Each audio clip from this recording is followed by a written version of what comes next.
Bienvenue dans Sporty News spécial Londres. Au sommaire, Rafa n'y va pas. Zlatan, son père, sa mère, ses enfants et sa femme. Marco Verratti en figurant. Les athlètes américains en Made in China. Et Federer et son nouveau chiffre porte-bonheur. En seconde partie des Sporty News spécial Londres, la parole aux fans. Les souvenirs des Jeux de Serge Betsen. Et Girostar avec Olivier Giraud qui nous emmène à Londres sur son skate électrique. Aujourd'hui, il nous parle natation. C'est la bombe médiatique du jour et la suite de notre feuilleton malheureux, ils n'y vont pas. Rafael Nadal, le champion olympique en titre, a déclaré forfait pour les Jeux olympiques de Londres. Il souffre d'une tendinite au genou gauche. Personne ne l'avait vu venir, il y a quelques semaines. L'Espagnol avait pourtant annulé un match d'exhibition face à Novak Djokovic qui devait se dérouler chez lui, en Espagne, dans le stade Santiago Bernabéu. Mais personne ne s'était inquiété pensant qu'il s'agissait d'une simple mesure de précaution de la part de Rafa. Eh bien non, cette fichue tendinite a anéanti ses rêves de doublé olympique. Pour ne rien arranger, il avait en plus été désigné porte-drapeau de la délégation espagnole. Il ne pourra pas profiter de cet honneur non plus. Bref, un jour bien triste pour Nadal. Je ne suis pas en condition pour jouer. C'est un des jours les plus tristes de ma carrière. Nous aussi, on est tristes. Le PSG tient sa star. Du coup, on veut tout savoir sur Zlatan Ibrahimovic. On vous a déjà parlé de sa passion pour les arts martiaux. Aujourd'hui, on vous présente le géant suédois côté famille. À Paris, Zlatan a débarqué accompagné de sa femme et de ses deux fils de 4 et 6 ans.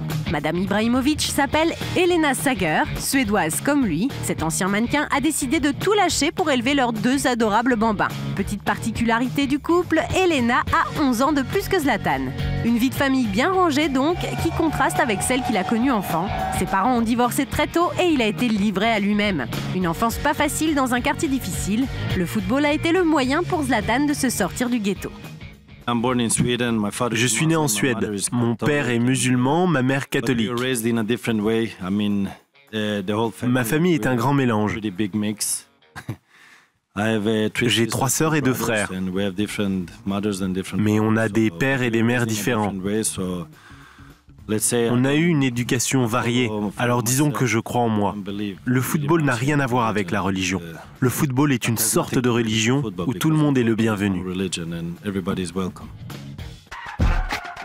On a tellement parlé de Zlatan qui est arrivé au PSG que l'autre nouvelle recrue du club parisien est passée pour un figurant lors de la conférence de presse de présentation, Marco Verratti. Ce nom ne vous dit rien? À moins d'être un spécialiste du foot italien, c'est normal. À seulement 19 ans et pour 13 millions d'euros, cet ancien pensionnaire de Série B, la 2e division italienne, vient de rejoindre le Paris Saint-Germain. Un rêve éveillé pour ce jeune joueur.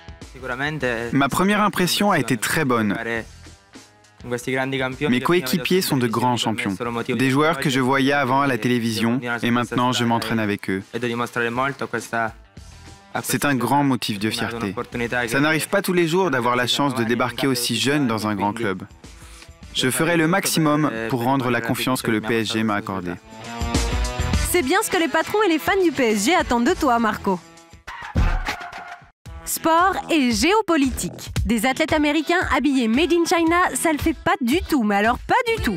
Les petites étiquettes Made in China cousues sur les tenues officielles dessinées par Ralph Lauren pour les 530 athlètes américains présents à Londres créent le scandale aux États-Unis. Démocrates, républicains, pour une fois, ils sont tous d'accord. La palme de la formule choc revient au chef de la majorité démocrate du Sénat, Harry Reid, pour qui il faudrait prendre tous ces uniformes, en faire un gros tas et les brûler. Côté chinois, on ne se laisse pas faire. On joue la carte des valeurs universelles pour mettre en valeur le travail réalisé par les artisans chinois.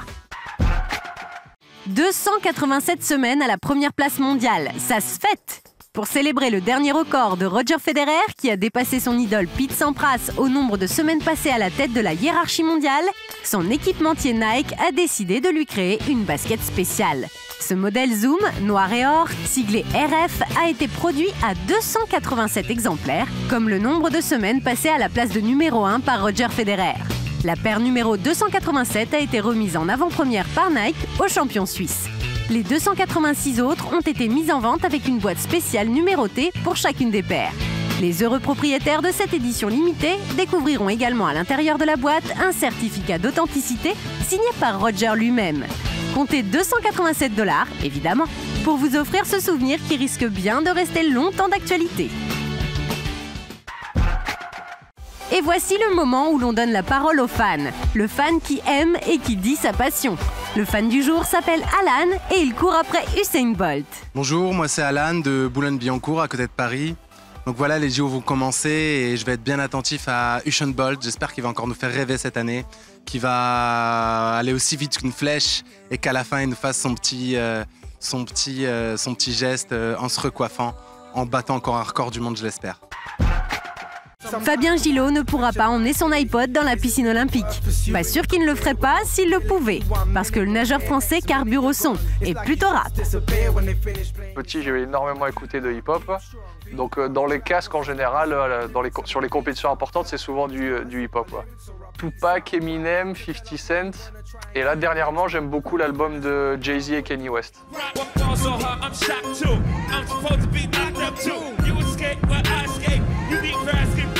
C'est plus un peu pour me motiver, j'aime bien les textes un peu de Eminem, Tupac et 50 Cent. Pour ça, des gens qui partent de rien, qui ont un petit peu la rage au ventre et qui se battent pour réussir. Ça rentre un petit peu dans ce qu'on doit affronter avant la course.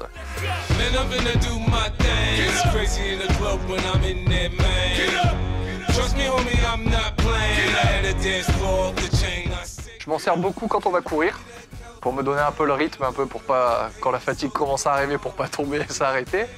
Sur le vélo aussi, on fait des longues sorties de vélo. On a été de 2h à 7h sur le vélo cette saison. Donc c'est long, plus de 100 km, c'est très long, donc ça m'aide un peu. La musique pour se motiver, mais aussi pour faire la fête. Alors, si Fabien Gillot décroche l'or olympique, sur quel morceau a-t-il envie de danser toute la nuit? Ces derniers temps, parce qu'ils me font beaucoup rire, LMFAO. Et ils sont pas mal du tout en ce moment. I'm sexy and I know it.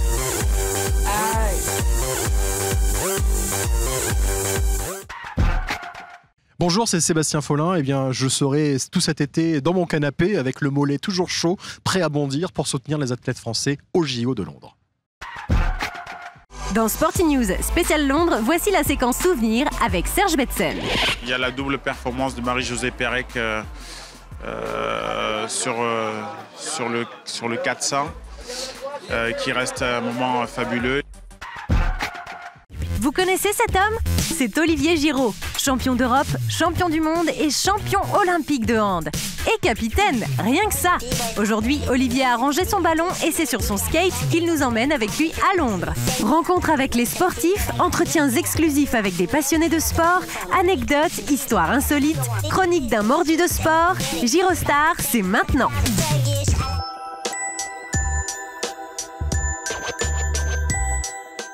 Bonjour à tous, aujourd'hui nous allons parler de natation, des petits nouveaux, des absents et des revenants. Un retour qui me fait très plaisir, c'est celui de Laure Manodou. Elle est la petite championne de la natation française. On aurait pensé qu'elle ne serait jamais revenue à ce niveau, mais elle est là, et bien là, et je suis persuadé qu'elle va nous faire de grandes choses pendant ces Jeux Olympiques. Car dans le sport français, on oublie trop souvent ces champions qui nous ont rapporté autant de médailles. Et la petite sirène de la natation française n'a pas fini de nous étonner. Parlons aussi du grand absent de la natation française, Alain Bernard. Alain Bernard, peut-être le plus médiatique de nos nageurs français, ne sera pas présent lors des Jeux Olympiques. Mais rien n'est perdu pour le grand et musclé Alain Bernard, car il participera peut-être au relais. La natation est peut-être l'un des sports les plus individuels avec l'athlétisme. Mais il y a une épreuve dans la natation qui est collective, c'est le relais 4x100. Revenons un petit peu sur l'histoire de ce relais. Effectivement, aux derniers Jeux Olympiques de Pékin, le relais français n'a obtenu que la médaille d'argent. Après 3 relais pris par les Français, le dernier est attribué à Alain Bernard. Alain Bernard, nageant trop près de la ligne, ramène son adversaire sur lui et fait perdre la médaille d'or à la France. Donc la question que je me pose, est-ce que le relais va retrouver ce collectif qui lui fera avoir cette médaille d'or finalement? Pour ces Jeux Olympiques de Londres, exit Alain Bernard, exit Frédéric Bousquet, mais attention à l'arrivée des nouveaux. Des nouveaux comme Camille Lacour, Camille Muffat et le petit dernier, le petit Amiel. Et je peux vous dire que les Jeux Olympiques de Londres en natation, ça va promettre. Et je peux vous assurer que la natation française, il y a beaucoup de couacs, mais aussi il y aura beaucoup de médailles. Quant à moi, la seule chose que je peux vous dire, c'est au revoir et à demain pour de nouvelles aventures olympiques.